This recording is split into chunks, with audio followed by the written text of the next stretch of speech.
महाराज भूत सिद्ध जी और पीने सांप की कथा। प्राचीन समय की बात है। एक घने जंगल के मध्य में एक सिद्ध तपस्वी रहा करते थे, जिनका उनका नाम था महाराज भभूत सिद्ध जी। वे अपनी गहन तपस्या और अद्भुत सिद्धियों के लिए प्रसिद्ध थे। उनकी साधना से जंगल में रहने वाले सभी जीव जन उनका सम्मान करते थे। पीने सांप का अभिशाप। उसी जंगल में एक अत्यंत विषैला और क्रूर स्वभाव का नाग रहता था, जिसे लोग पीने सांप के नाम से जानते थे। इस सांप की विशेषता यह थी कि वह सिर्फ अपने जहर से ही नहीं, बल्कि अपनी दृष्टि से भी प्राणियों का नाश कर सकता था। उसका स्वभाव इतना निर्दयी था कि वह बिना किसी कारण के भी जीव जंतुओं को मार डालता। गांव के लोग और जंगल के अन्य जीव उसकी दुष्टता से भयभीत थे। किसी को भी नहीं पता था कि यह सांप इतना क्रोधित और दुष्ट क्यों था।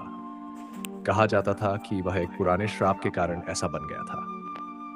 भभूत सिद्ध जी का क्रोध। एक दिन महाराज भभूत सिद्ध जी अपने आश्रम में ध्यानस्थ थे। तभी कुछ ग्रामीण दौड़ते हुए आए और डरते डरते बोले, गुरुदेव, कृपा करके हमारी रक्षा कीजिए। वह दुष्ट पीने सांप फिर से गांव में आतंक मचा रहा है। उसने कई निर्दोष पशुओं को मार डाला और अब हमारे बच्चों को भी नुकसान पहुंचा सकता है। यह सुनकर महाराज भभूत सिद्ध जी का ध्यान भंग हुआ। उनकी आंखों में तेज क्रोध प्रकट हुआ।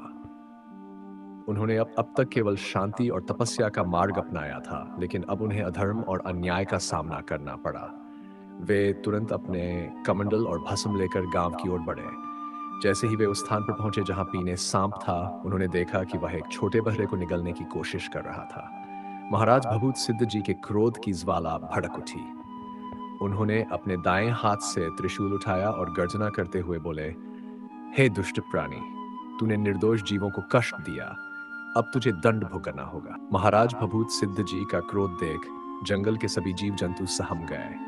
उनकी आंखों में तेज था, स्वर में अद्भुत शक्ति, और उनके त्रिशूल से अग्नि जैसी आभा प्रकट हो रही थी। जैसे ही उन्होंने दुष्ट पीने सांप की ओर देखा, वह भयभीत तो हुआ, लेकिन अपने अहंकार में चुपचाप खड़ा रहा। सिद्ध जी और पीने सांप का संवाद। महाराज भभूत सिद्ध जी बोले, हे अधर्मी प्राणी, तूने निर्दोष जीवों को मारा, गांव के लोगों को आतंकित किया।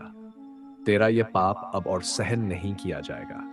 तुरंत अपने पापों का प्रायश्चित कर या फिर दंड के लिए तैयार हो जा। पीने सांप ठाका लगाकर हंसा और गुर्राया, हे सिद्ध, तुम्हारी सिद्धियां और तपस्या तुम्हें बचा नहीं पाएंगी। मैं अमर हूं, मेरा जहर अमृत से भी अधिक प्रभावी है। मुझे कोई मार नहीं सकता, यहां तक कि देवता भी नहीं। महाराज भभूत सिद्ध जी मुस्कुराए और बोले, अहंकार ही तेरा सबसे बड़ा शत्रु है और आज यही तुझे नाश की ओर ले जाएगा। तभी गांव के एक वृद्ध ब्राह्मण वहां आए और बोले, गुरुदेव, ये कोई साधारण नाग नहीं है, ये एक श्रापित देवता है। सिद्ध जी ने आश्चर्य से पूछा, श्रापित देवता, इसका रहस्य क्या है? वृद्ध ब्राह्मण बोले, कई वर्षों पहले ये नाग एक महान देवता था, परंतु इसके क्रोध और अहंकार के कारण इसे शाप मिला और ये राक्षसी प्रवृत्ति का नाग बन गया। इसे तब तक मुक्ति नहीं मिलेगी जब तक कोई सिद्ध पुरुष इसे अपने तेज से परास्त नहीं करता और इसके अहंकार को तोड़ता नहीं।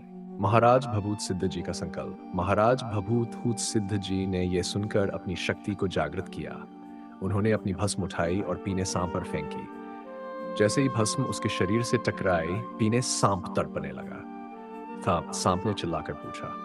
सिद्ध जी बोले, यह तेरे पापों का दंड है। अब तुझे मुक्ति मिलेगी, परंतु पहले तुझे यह स्वीकार करना होगा कि अधर्म का अंत निश्चित है। सांप की आंखों से आंसू बहने लगे। उसने अपनी पूंछ समेट ली और सिर झुकाकर बोला, हे सिद्ध, मैं समझ गया। मेरे अहंकार ने मुझे इस अवस्था तक पहुंचा दिया। अब मेरी मुक्ति का मार्ग क्या है? महाराज भभूत सिद्ध जी ने उसे आदेश दिया कि वह अपने सभी पापों का प्रायश्चित करे, किसी को हानि न पहुंचाए और सच्चे मन से तपस्या करे। पीने सांप ने वचन दिया और वहां से चला गया। इसके बाद गांव में शांति स्थापित हुई और महाराज भभूत सिद्ध जी का यश दूर दूर तक फैल गया। लोग उन्हें और भी अधिक श्रद्धा से मानने लगे।